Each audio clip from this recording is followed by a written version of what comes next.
किसे कहते हैं हिप हॉप हिप हॉप, किसे कहते हैं हिप हॉप हिप हॉप, किसे कहते हैं हिप हॉप हिप हॉप, किसे कहते हैं हिप हॉप हिप हॉप, इसे कहते हैं हिप हॉप हिप हॉप, किसे कहते हैं हिप हॉप हिप हॉप, इसे कहते हैं हिप हॉप हिप हॉप, किसे कहते हैं हिप हॉप हिप हॉप, किसे कहते हैं हिप हॉप हिप हॉप, किसे कहते हैं हिप। शुरू किया मैंने एज ए म्यूजिक डायरेक्टर, आज मेरे यार दोस्त बड़े बड़े एक्टर, वैसे बॉलीवुड में आती रोज पिक्चरें, सुपर हिट पिक्चरों का यो एक्स फैक्टर, ये मैं नहीं कहता वो खुद यही मानते, कोयले की खान में हीरे को पहचानते, मिडिल क्लास बॉय आज सुपरस्टार है, चार्टर्ड में घूमे और 4 बड़ी कार है। इसे कहते हैं हिप हॉप हिप हॉप, इसे कहते हैं हिप हॉप हिप हॉप, इसे कहते हैं हिप हॉप हिप हॉप, बेटे इसे कहते हैं हिप हॉप हिप हॉप, इसे कहते हैं हिप हॉप हिप हॉप, इसे कहते हैं हिप हॉप हिप हॉप, इसे कहते हैं हिप हॉप हिप हॉप, बेटे इसे कहते हैं hip hop hip hop. Million dollars I don't give a dam,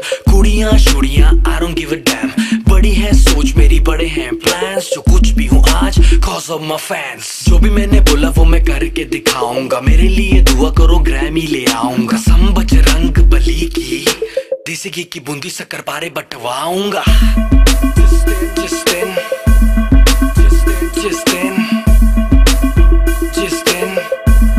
मैं ग्रैमी ले आऊंगा। इसे कहते हैं हिप हॉप हिप हॉप, इसे कहते हैं हिप हॉप हिप हॉप, इसे कहते हैं हिप हॉप हिप हॉप, बेटे इसे कहते हैं हिप हॉप हिप हॉप, इसे कहते हैं हिप हॉप हिप हॉप, इसे कहते हैं हिप हॉप हिप हॉप, इसे कहते हैं हिप हॉप हिप हॉप, बेटे इसे कहते हैं हिप हॉप हिप हॉप। पहला गाना सुना मैंने जब एस लाइक दैट, खुद से किया था सवाल Golu who the dam is that, रात भर वो गाना गानों में बजाया, तब कहीं जाके मुझे थोड़ा समझ आया, एमिनम स्नूप डॉग जेसी इजी बॉलीवुड में नहीं हिप हॉप में था जी, हिप हॉप की समझ मेरे डीएनए में थी, I am feeling so high baby so stress free, chocolate ना होती तो फिर सोचो कैसा होता, बॉर्नवीटा ना होता तो फिर दूध का क्या होता, सोचो हनी सिंह ही अगर पैदा हुआ ना होता तो फिर म्यूजिक इंडस्ट्री का रेवोल्यूशन ही नहीं होता, मैं उल्टी टी शर्ट डालू बेबी मेरी मर्जी, मैं गाऊं या ना गाऊं बेबी मेरी मर्जी, हाइजीन वाला नाटक शाटक मुझसे नहीं